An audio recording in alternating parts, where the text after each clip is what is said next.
ابھی ہوگی۔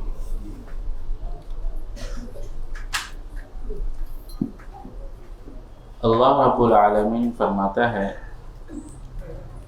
الرجال قوامون علی النساء بما فضل اللہ بعضهم على بعض وبما انفقوا من اموالهم فالصالحات قانتات حافظات للغیب بما حفظ اللہ واللاتی تخافون نشوزهن فعیدوهن وهجروهن في المضاجع واضربوهن فإن أطعنكم فلا تبغوا عليهن السبيل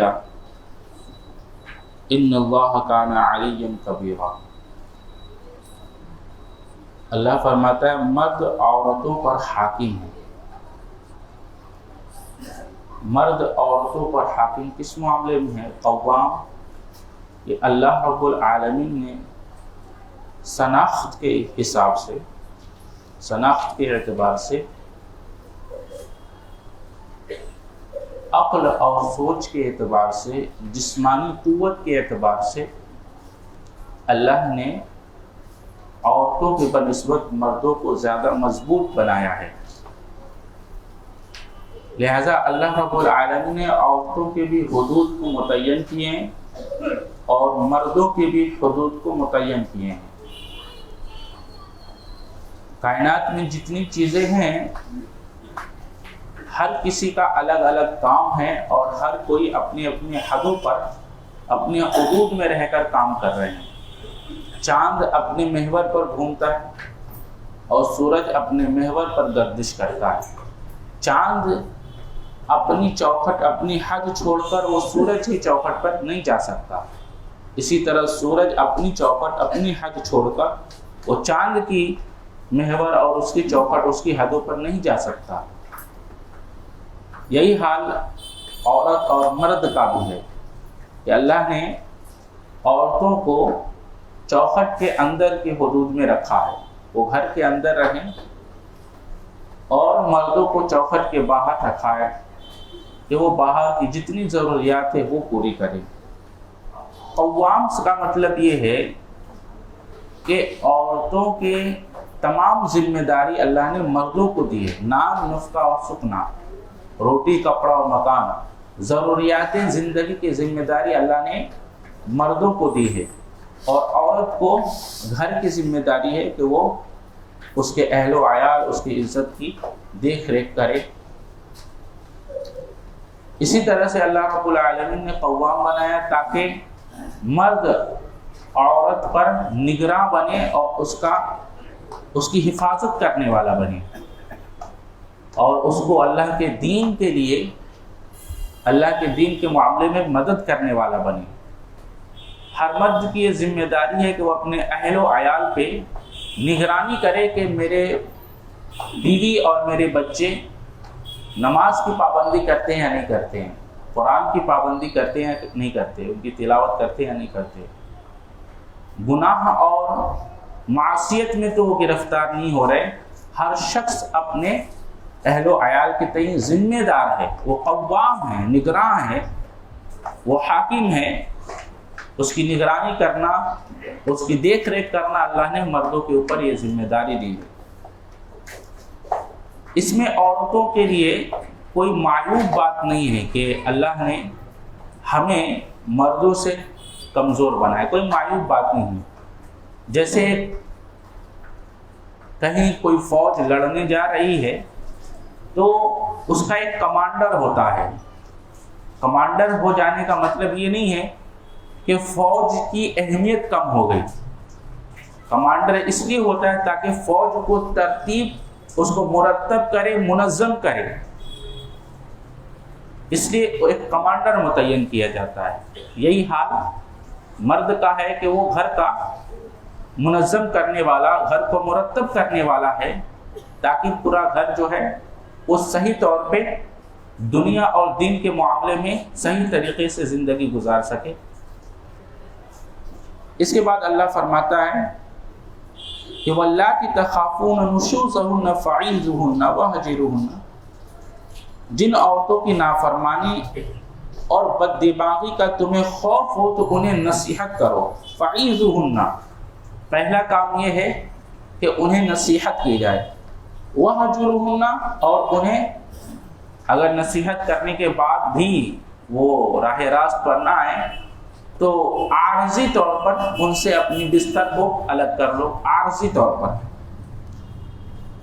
وَهْجُرْهُنَّ فِي الْمَضَاجِعِ وَاضْرِبْهُنَّ، کہا گیا کہ اگر اس کے بعد بھی وہ نصیحت نہ لیں تو انہیں مارو، لیکن یہ مار ٹوٹ پھوٹ والی نہیں ہونی چاہیے۔ کیسی ہونی چاہیے؟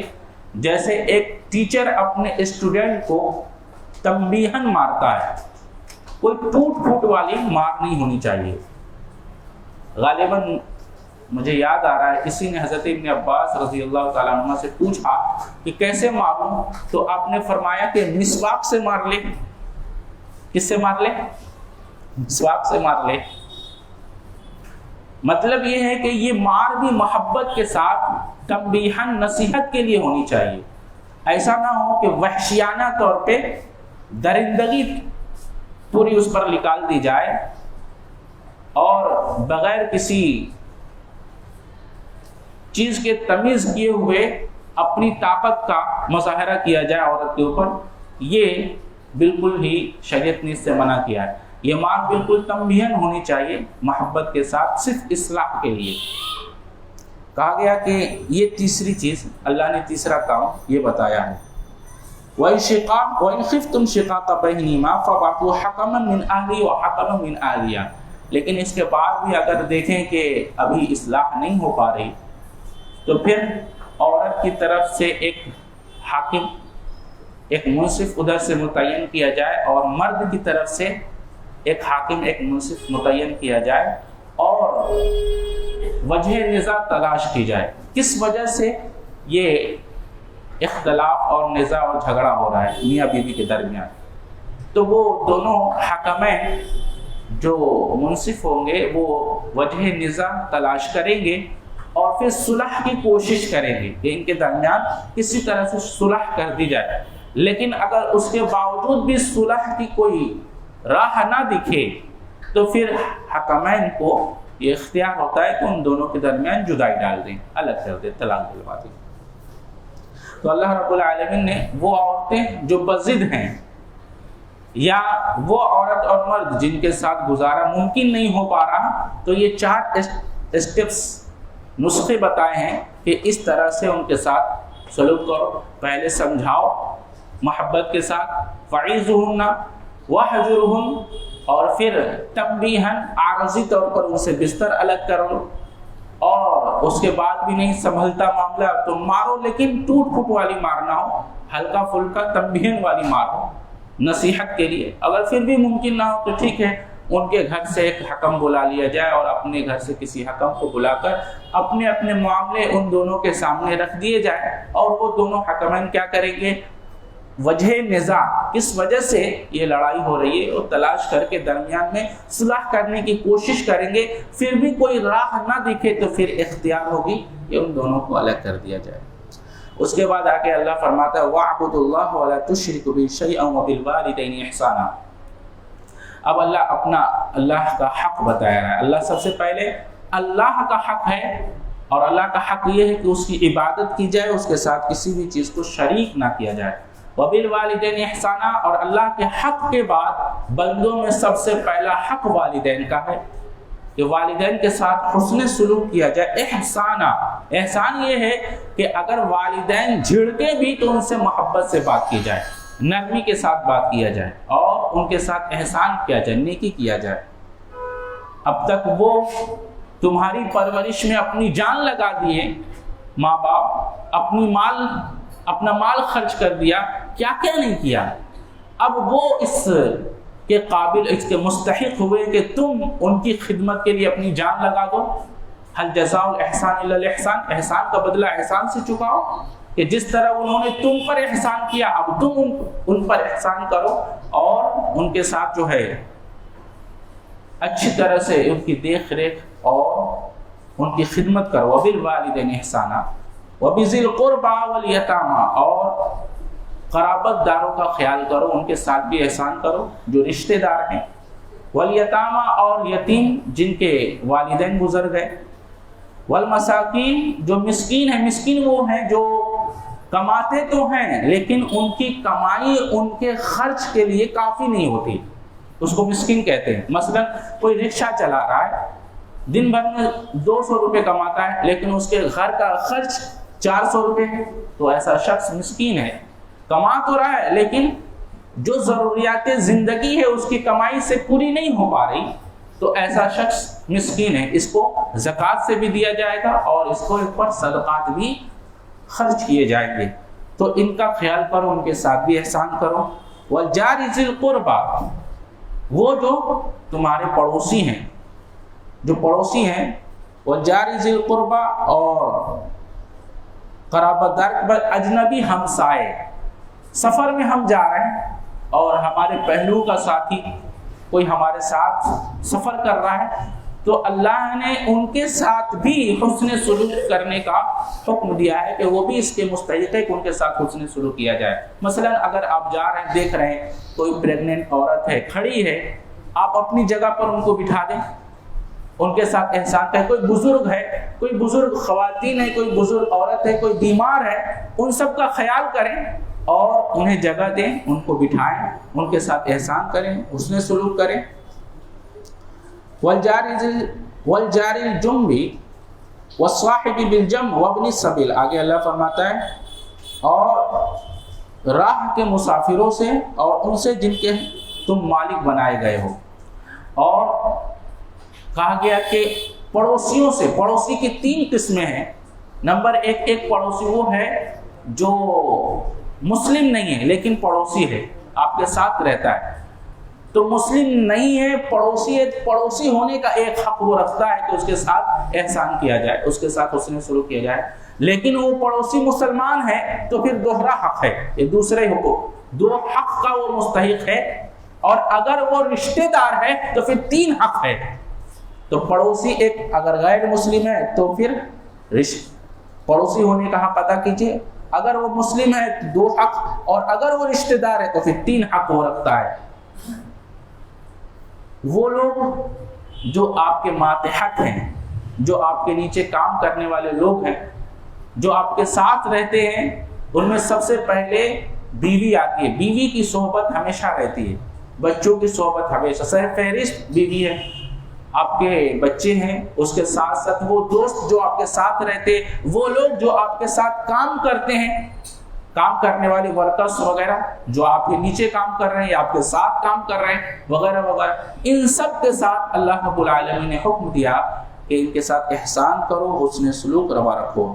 ان اللہ یحب من کان مختالا فخورا، اللہ فرماتا ہے یقیناً اللہ تعالیٰ تکبر کرنے والے اور شیخی خوروں کو پسند نہیں کرتا، یعنی ان کے ساتھ احسان نہ کرنا۔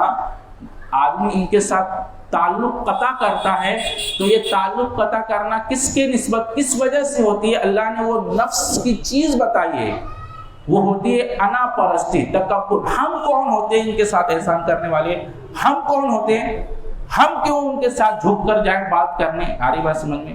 تو تکبر کرنے کی وجہ سے تعلقات میں خرابی پیدا ہوتی ہے، لہذا تعلقات کو قائم کرنے کے لیے اپنے اندر نرمی پیدا کرو۔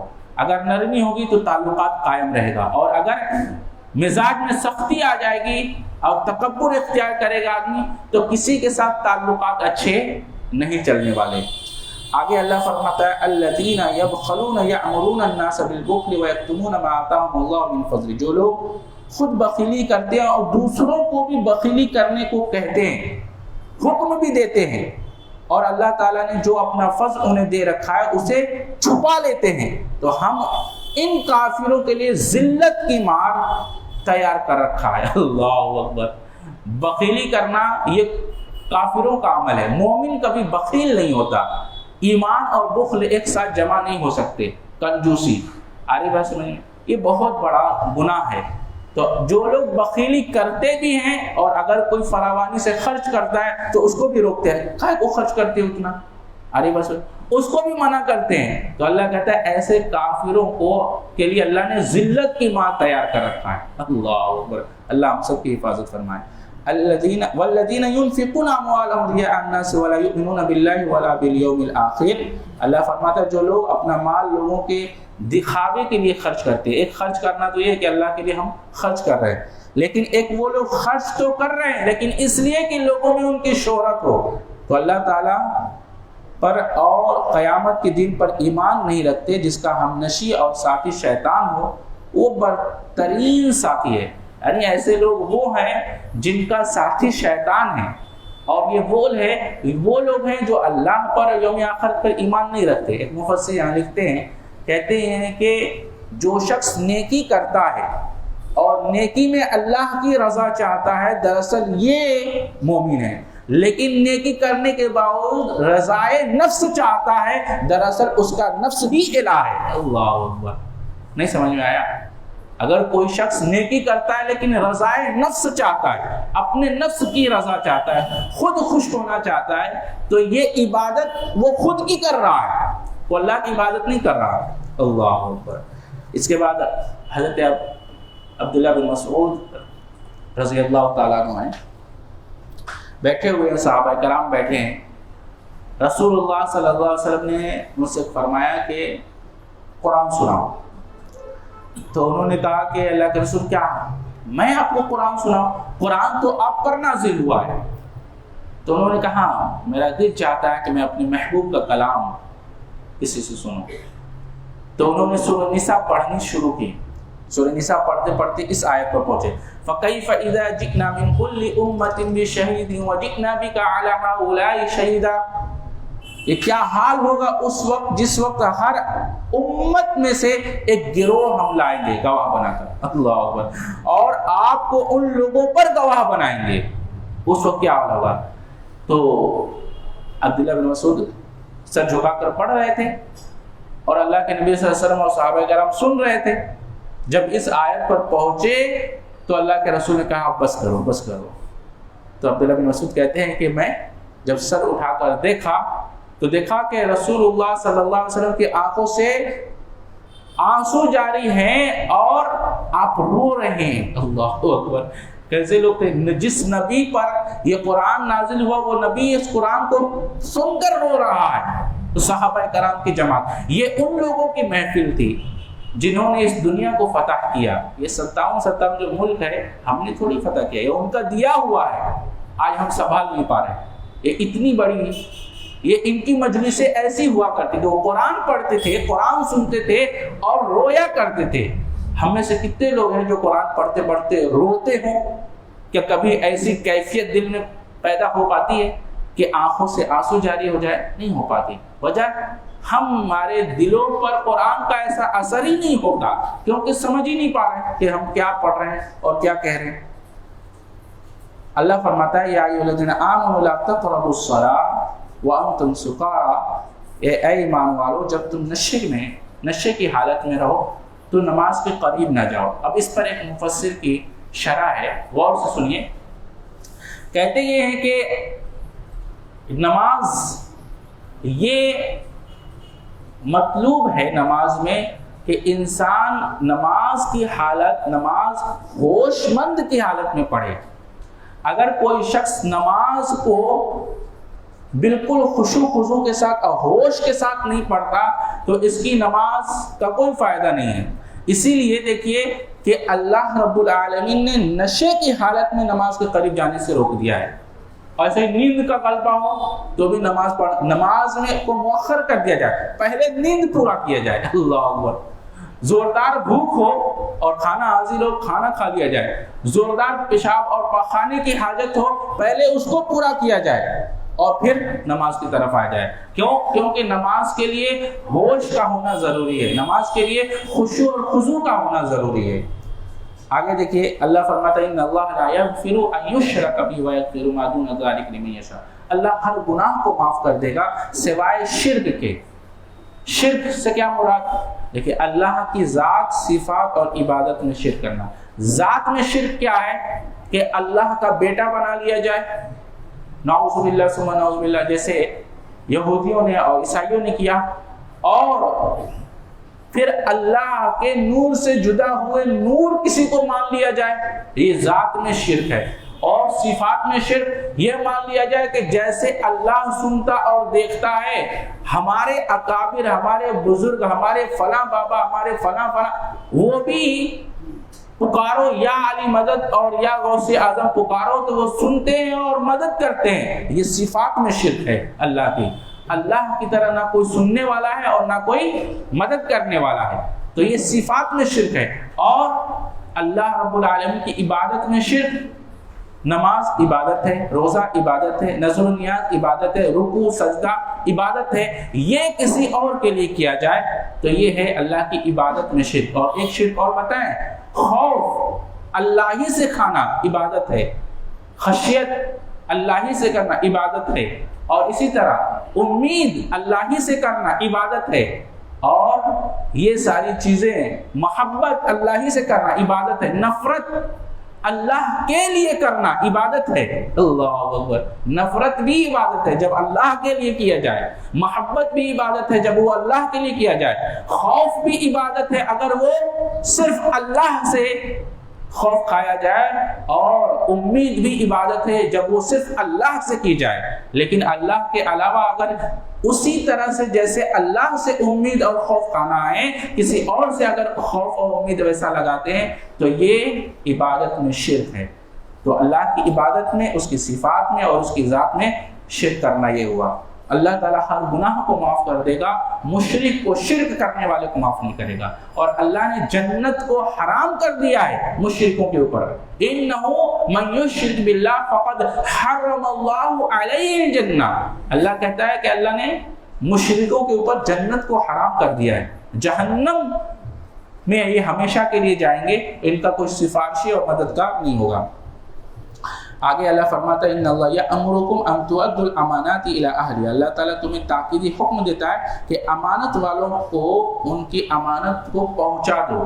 اس پر ایک مفسر نے لکھا ہے کہ کسی کی بغیر اجازت کے یہ فوٹو کھینچ لینا یہ امانت میں خیانت ہے.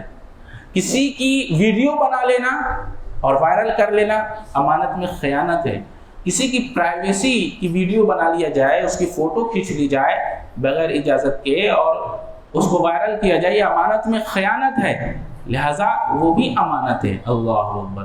تو جو امانت ہے اس میں خیانت نہ کی جائے. یا ایھا الذین آمنوا اطیعوا اللہ واطیعوا الرسول واولی الامر منکم. اللہ فرماتا ہے اللہ کی اطاعت کرو، اللہ کے رسول کی اطاعت کرو. اللہ کی اور اللہ کے رسول کی اطاعت یہ مستقل ہے، یہ کبھی کسی حالت میں نہیں چھوڑا جا سکتا. اولی الامر کی اطاعت یہ مستقل نہیں ہے، یہ تابع ہے. اللہ اس کے رسول کی اطاعت کے تابع ہے اولی الامر کے. اولی الامر سے مراد ابن عباس رضی اللہ تعالیٰ عنہ فرماتے ہیں دو لوگ ہیں. ایک تو وہ جو قاضی اور امراء ہیں، سمجھ میں آیا، اور ایک وہ جو علماء ہیں. سمجھ میں آیا. تو قاضی اور عمراء بھی یہ تابع ہیں علماء کے، اور علماء تابع ہیں اطیعوا اللہ واطیعوا الرسول کے. سمجھ میں آ رہا ہے نہیں آ رہا ہے؟ تو اللہ اس کے رسول کی اطاعت کی جائے گی اور اولی الامر کی اطاعت کی جائے گی. اولی الامر میں علماء اور قاضی اور عمراء شامل ہیں، اور قاضی اور عمراء جو حکم کریں گے یہ تابع ہیں علماء کے، اور علماء تابع ہیں اطیعوا اللہ واطیعوا الرسول کے. ٹھیک ہے. لیکن اگر ان کے درمیان اختلاف ہو جائے فَإِن تَنَازَعْتُمْ تو کیا کرنا ہے؟ فَرُدُّوهُ إِلَى اللَّهِ وَالرَّسُولِ. تو اس کو لوٹاؤ، پلٹا دو اللہ اس کے رسول کی طرف. پھر وہاں سے جو حکم ملے سمعنا وَأَطَعْنَا، سر جھکاؤ اور مان لو، سنا اور اطاعت کی. آگے اللہ فرماتا ہے أَلَمْ تَرَ إِلَى الَّذِينَ يَزْعُمُونَ أَنَّهُمْ آمَنُوا بِمَا أُنزِلَ إِلَيْكَ وَمَا أُنزِلَ مِن قَبْلِكَ. کیا آپ نے انہیں نہیں دیکھا جن کا دعویٰ تو یہ ہے کہ جو کچھ آپ پر اور آپ سے پہلے اتارا گیا ہے وہ اس پر ایمان لا ہے، لیکن وہ اپنے فیصلے غیر اللہ کی طرف لے جاتے ہیں. اللہ.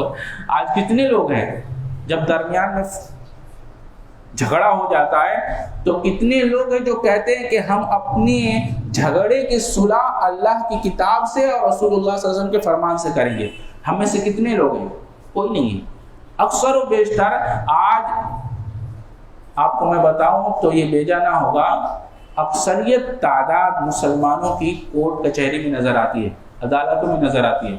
ان کے پاس اپنا قانون موجود ہے، ان کے پاس اپنا ججمنٹ موجود ہے، وہ اپنا فیصلہ اللہ اس کے رسول کی طرف لے جا کر سکتے ہیں، وہاں سے جو فیصلہ ملتا مان لیتے، لیکن یہ غیر اللہ کی طرف جا رہے ہیں اور نتیجہ ذلت اور رسوائی جھیل رہے ہیں، دنیا کی بھی ذلت اور آخرت کی بھی ذلت ہے کہ نہیں ہے ایسا؟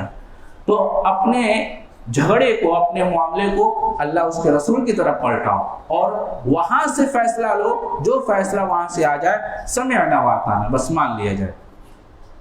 آگے اللہ فرماتا ہے وَإِذَا قِيلَ لَهُمْ تَعَالَوْا إِلَىٰ مَا أَنزَلَ اللَّهُ وَإِلَى الرَّسُولِ رَأَيْتَ الْمُنَافِقِينَ يَصُدُّونَ عَنكَ صُدُودًا، ان سے جب کبھی بھی کہا جاتا ہے کہ اللہ کے نازل کردہ کلام کی اور اس کے رسول اللہ صلی اللہ علیہ وسلم کے فرمان کی طرف آؤ تو آپ دیکھیں گے کہ یہ منافق آپ سے منہ پھیر لیتے ہیں۔ اللہ نے ایسے لوگوں کو منافق کہا ہے کہ جو لوگ اللہ کی کتاب اور رسول اللہ صلی اللہ علیہ وسلم کے فرمان کی طرف بلایا جاتا ہے اور کہا جاتا ہے کہ یہ اللہ اس کے رسول کا فرمان ہے تو منہ پھیرنے والے کو کہا یہ منافق لوگ ہیں، یہ ایمان لانے والے لوگ نہیں ہیں۔ یہ کیا کرتے ہیں؟ یہ منہ پھیر کے چلے جاتے ہیں۔ وَمَا أَرْسَلْنَا مِن رَّسُولٍ إِلَّا لِيُطَاعَ بِإِذْنِ اللَّهِ، اللہ فرماتا ہے ہم نے ہر رسول کو صرف اس لیے بھیجا کہ اللہ تعالیٰ کے حکم سے ان کی فرما برداری کی جائے۔ تو ہم اللہ کے رسول کی اطاعت کیوں کرتے ہیں؟ رسول کی اطاعت کی جائے ہر حال میں، سوال ہے کیوں؟ اس لیے کہ اللہ کا حکم ہے، اس لیے کہ اللہ کا حکم ہے، اللہ نے رسول اللہ صلی اللہ علیہ وسلم کی اطاعت کا حکم دیا ہے، اس لیے ہم رسول کی اطاعت کرتے ہیں۔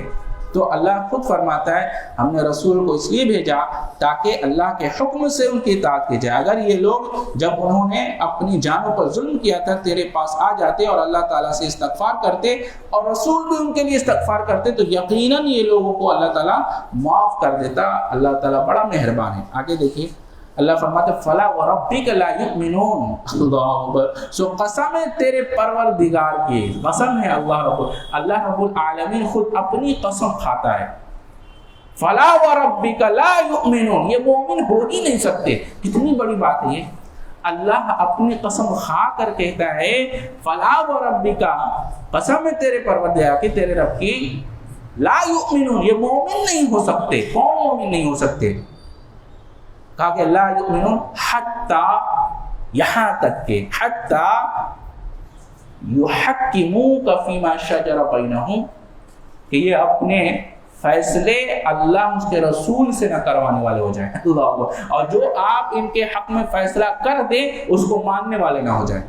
تو یہ مومن نہیں ہو سکتے جب تک کہ تمام کے تمام آپس کے اختلافات میں آپ کو حاکم نہ مان لیں اور پھر جو فیصلہ آپ کر دیں ان سے اپنے دل میں کسی طرح کی تنگی اور ناخوشی نہ پائیں۔ یہ بہت اہم ہے۔ لا یجدوا فی انفسہم حرجا مما قضیت ویسلموا تسلیما۔ ایک یہ کہ ٹھیک ہے اللہ اس کے رسول کی طرف سے جو فیصلہ ہوا مان لیا، لیکن ماننے کے بعد دل میں خلش ہے، دل میں کراہیت ہے، مومن نہیں ہے ابھی وہ، ایمان داخل نہیں ہوا دل میں ایمان داخل نہیں ہوا۔ کیوں؟ کیونکہ دل اس کو ایکسپٹ نہیں کر رہا، دل اس کو نہیں مان رہا، یعنی کہ دل میں گڑبڑی ہے، ابھی ایمان نہیں گھسا۔ آ رہی بات سمجھ میں؟ تو اللہ کہتا ہے کہ جو آپ فیصلہ کر دیں اس کے بعد وہ اپنے دل میں تنگی نہ پائیں بلکہ دل کی خوشی اور رضا کے ساتھ تسلیم کر لیں، اس کو مان لیں، تو یہ مومن ہے۔ اور عجیب بات یہ اللہ نے اپنی قسم کھائی، فلا وربک، تیرے رب کی قسم ہے، یہ مومن نہیں ہو سکتے۔ بتائیے اب اس کے بعد بھی اگر کوئی آدمی کہے کہ میں مسلمان ہوں اور پھر اس کے سامنے اللہ کے رسول کی کتاب کی فیصلے سنائے جائے اور اس کے حکم دیا جائے اور پھر بھی نہ مانے اور کہے کہ میں مومن ہوں، بتائیے اس آدمی سے بڑا جھوٹا کون ہو سکتا ہے؟ آگے اللہ فرماتا ہے وَمَن يُطِعِ اللَّهَ وَالرَّسُولَ فَأُولَٰئِكَ مَعَ الَّذِينَ أَنْعَمَ اللَّهُ عَلَيْهِم مِّنَ النَّبِيِّينَ وَالصِّدِّيقِينَ وَالشُّهَدَاءِ وَالصَّالِحِينَ۔ معلوم ہے ایک صحابی رسول تھے، وہ کہتے ہیں اللہ کے رسول صلی اللہ علیہ وسلم آپ کے پاس میں رہتا ہوں میرا دل مطمئن رہتا ہے، جیسے ہی گھر جاتا ہوں بے چینی ہو جاتی ہے، گھبراہٹ ہونے لگتی ہے کہ کب میں آپ کو آ کر دیکھ لوں، تو میرا دل تڑپ جاتا ہے۔ اللہ، وہ کیسی محبت کرتے تھے صحابہ، کہتے میرا دل تڑپ جاتا ہے آپ کو دیکھنے کے لیے، تو میں گھر سے پھر آپ کے پاس آتا ہوں، آپ کے چہرے انور کو دیکھ کر دل مطمئن ہو جاتا ہے۔ لیکن میں ڈرتا ہوں کس بات سے کہ جب آپ مر جائیں گے، اللہ اکبر، جب آپ انتقال کر جائیں گے تو آپ تو جنت میں چلے جائیں گے اور اللہ نے مجھے بھی جب جنت میں ڈال دیا، پھر بھی میں آپ کے مقام اور مرتبے کو نہیں پہنچ سکتا تو میں آپ کا دیدار نہیں کر سکتا۔ اللہ اکبر، کتنی محبت ہے۔ کہتے ہیں کہ آپ چلے جائیں گے تو جنت میں چلے جائیں گے، اور اللہ سے حسن ظن رکھا، کہا کہ ہم بھی جنت میں جائیں، لیکن آپ کا مرتبہ تو امام الانبیاء ہے اور ہم تو ادنا سا آدمی ہیں، تو آپ کے مرتبے اور رتبے کو ہم نہیں پا سکتے۔ اس پر یہ آیت نازل ہوئی، اللہ نے فرمایا وَمَن يُطِعِ اللَّهَ وَرَسُولَهُ فَأُولَٰئِكَ مَعَ الَّذِينَ أَنْعَمَ اللَّهُ عَلَيْهِم مِّنَ النَّبِيِّينَ وَالصِّدِّيقِينَ وَالشُّهَدَاءِ وَالصَّالِحِينَ وَحَسُنَ أُولَٰئِكَ رَفِيقًا۔ اللہ فرماتا ہے جو بھی اللہ کی اور اللہ کے رسول صلی اللہ علیہ وسلم کی اطاعت اور فرمانبرداری کرے وہ ان لوگوں کے ساتھ ہوگا۔ کن کے ساتھ ہوگا؟ من النبیین والصدیقین والشہداء والصالحین، ان کے ساتھ ہوگا۔ تو اگر نبی کی صحبت چاہیے تو نبی کی اطاعت کرو۔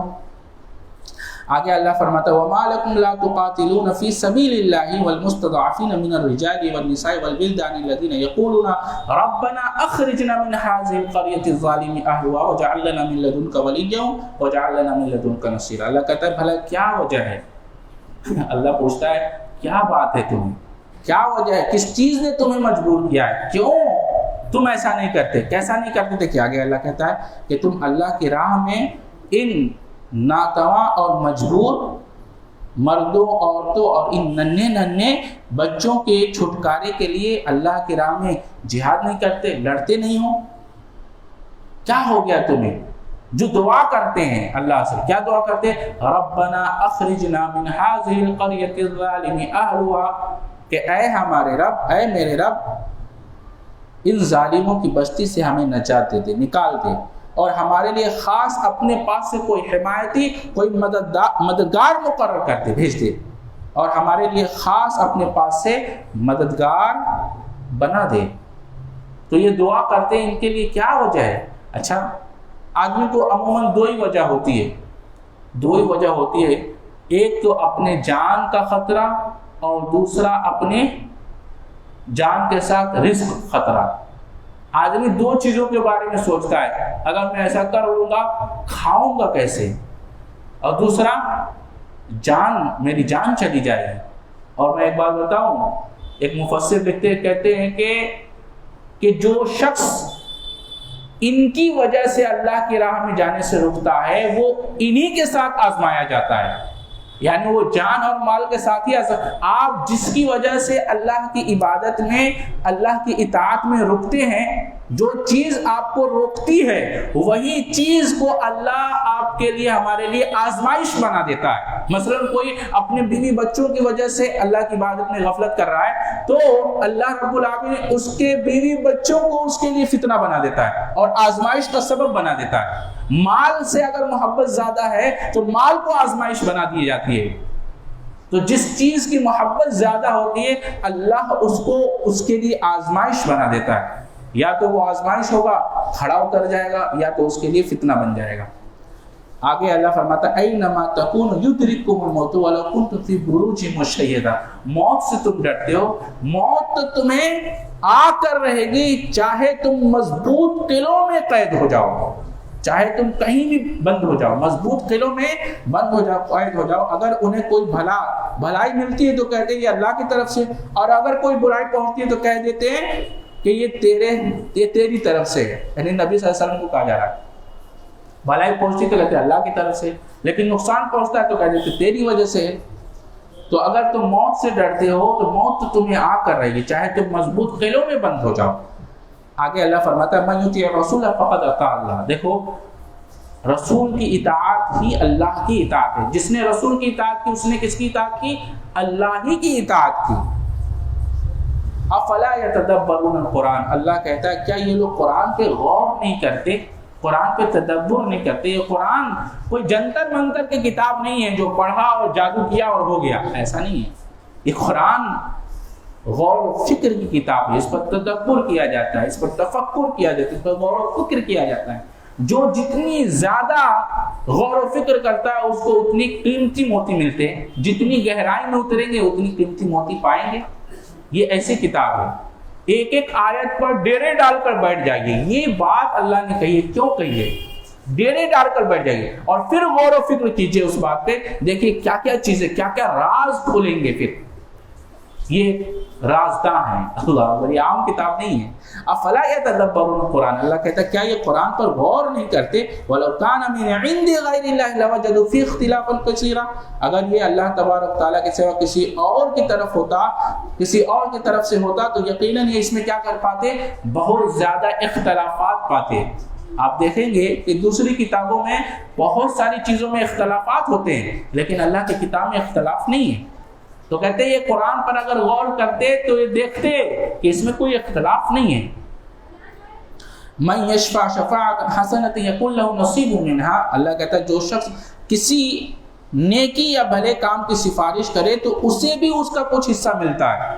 اگر آپ اپنے بھائی کے حق میں غائبانہ دعا کرتے ہیں کہ اے میرے رب فلاں کو یہ رزق مل جائے، یہ پریشانی دور ہو جائے، یہ بیماری ٹھیک ہو جائے، تو اللہ کہتا ہے اس کا حصہ کچھ وہ تو اس کے لیے قبول کرے گا اللہ، اس کے قبولیت میں پہلے آپ کے حق میں وہ دعا قبول ہو جاتی ہے. اللہ اکبر، کتنی بڑی بات ہے کہ اس کا کچھ حصہ تمہیں بھی ملے گا، تمہیں ایسے نہیں چھوڑ دیا جائے گا. لہٰذا اپنے لیے پہلے دعا کرو اور پھر اپنے بھائیوں کے لیے بھی دعا کرو، کیونکہ اس کے حق میں قبول ہوگا اور آپ کے حق میں پہلے قبول ہو جائے گا.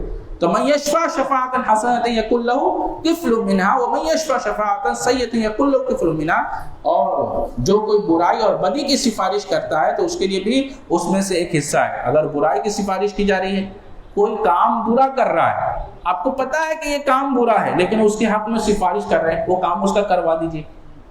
تو وہ برا کام تو وہ کرے گا تو گناہ ہوگا ہی، اس گناہ کا جو حصہ ہے وہ سفارش کرنے والے کو بھی اس کا گناہ کا حصہ ملے گا.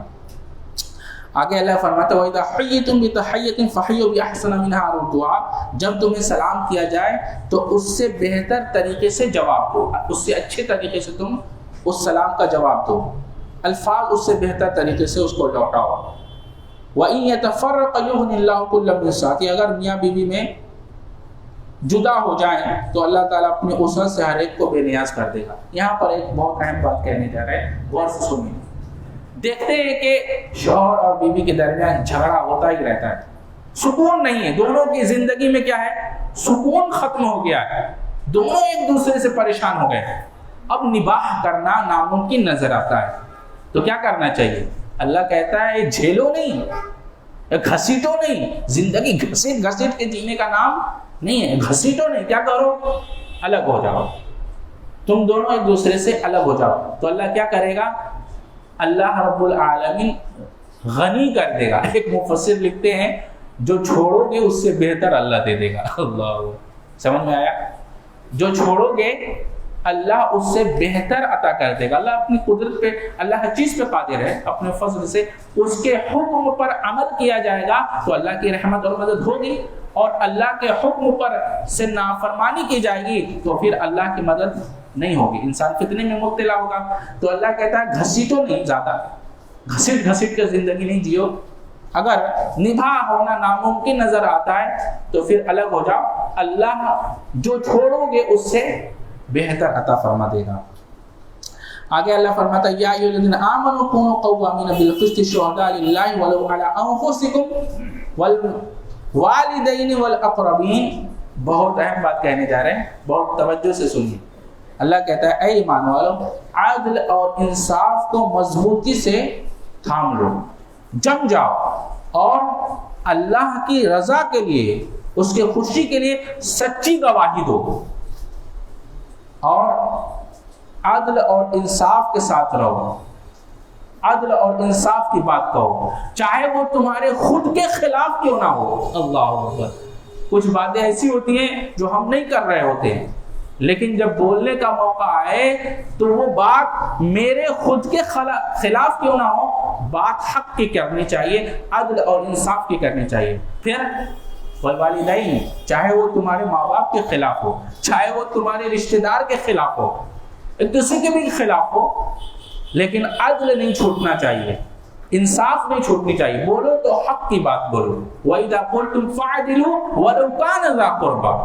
جب تم بات کرو تو عدل اور انصاف کی بات کرو، عدل اور انصاف کو ملحوظ رکھو، چاہے کوئی تمہارا قریبی رشتہ دار ہی کیوں نہ ہو. آگے بس میں وہ تو رشتہ دار چھوڑیے، یہاں کہا جا رہا ہے کہ تمہارے اپنے نفس کے خلاف، وَلَوْ عَلَىٰ أَنفُسِكُمْ، تمہارے اپنے نفس کے خلاف وہ بات کیوں نہ ہو، پھر بھی تم عدل اور انصاف کو نہ چھوڑو۔ آگے اللہ کہتا ہے إِنَّ الْمُنَافِقِينَ يُخَادِعُونَ اللَّهَ وَهُوَ خَادِعُهُمْ وَإِذَا قَامُوا إِلَى الصَّلَاةِ قَامُوا كُسَالَىٰ۔ کچھ لوگ ایسے ہیں منافقوں میں، بڑی سستی اور کاہلی کے ساتھ نماز کے لیے کھڑے ہوتے ہیں، اور نماز میں اللہ کا ذکر وَلَا يَذْكُرُونَ اللَّهَ إِلَّا قَلِيلًا، بہت کم ذکر کرتے ہیں۔ منافقوں کی نماز اللہ بتا رہا ہے کہ نماز میں بڑی سستی اور کاہلی سے کھڑے ہوتے، ایسا لگتا ہے جیسے ان کے سر پہ کوئی بہت بڑا بوجھ ہو جس کو وہ اتار رہے ہیں۔ ہری بات سمجھ میں؟ اور پھر جب نماز میں اللہ کا ذکر کرتے ہیں تو بہت کم ہی ذکر، الا قلیلا، بہت کم، جھٹا جھٹ رکوع کیا، جھٹا جھٹ جو ہے سجدے کیے اور 2 ٹھونکے مار کر نماز پوری کر لیتے ہیں۔ تو اللہ کا ذکر بہت کم کرتے ہیں۔ کتنے لوگ ہیں جو رکوع میں 5 7 8 10 11 12 15 اللہ کا ذکر کرتے، تسبیحات پڑھتے ہیں، رکوع کی ساری تسبیحات، سجدے کی ساری تسبیحات پڑھتے ہیں، ایک تسبیح ہم نے پکڑ لیے 3 بار پڑھ کے معاملہ ختم کر لیتے ہیں۔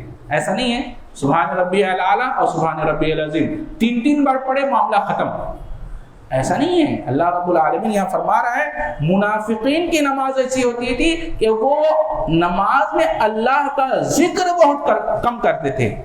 تو یہ ذکر کم ہے، یہ زیادہ ہے؟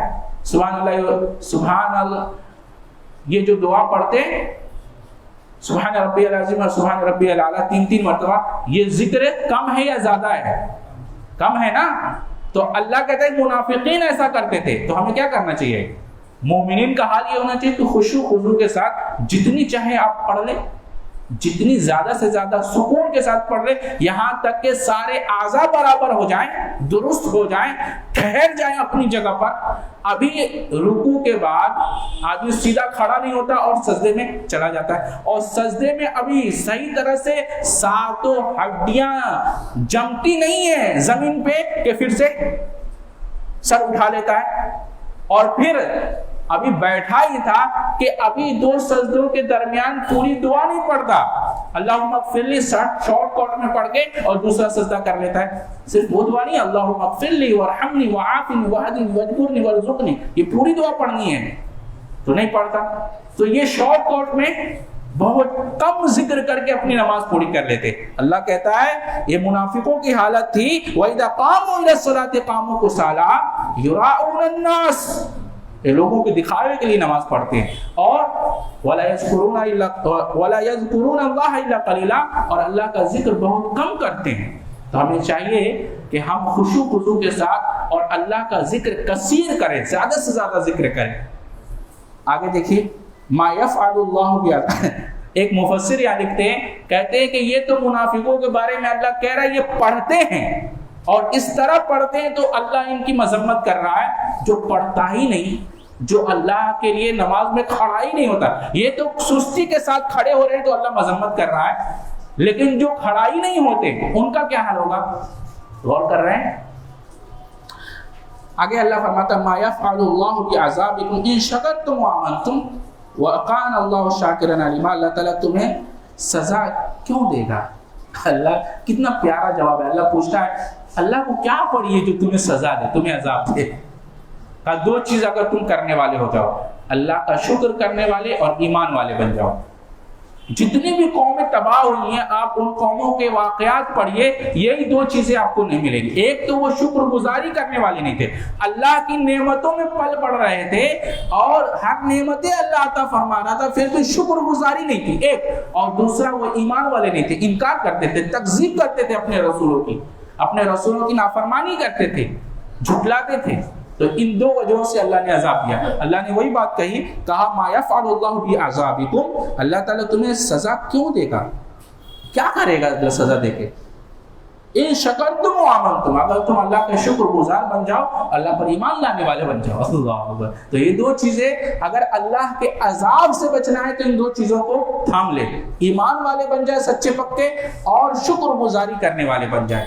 اللہ سے دعا ہے اللہ ہمیں اچھی سمجھ، اچھے عمل کی توفیق عطا فرمائے۔ سبحانك اللهم وبحمدك واشهد ان لا اله الا انت استغفرك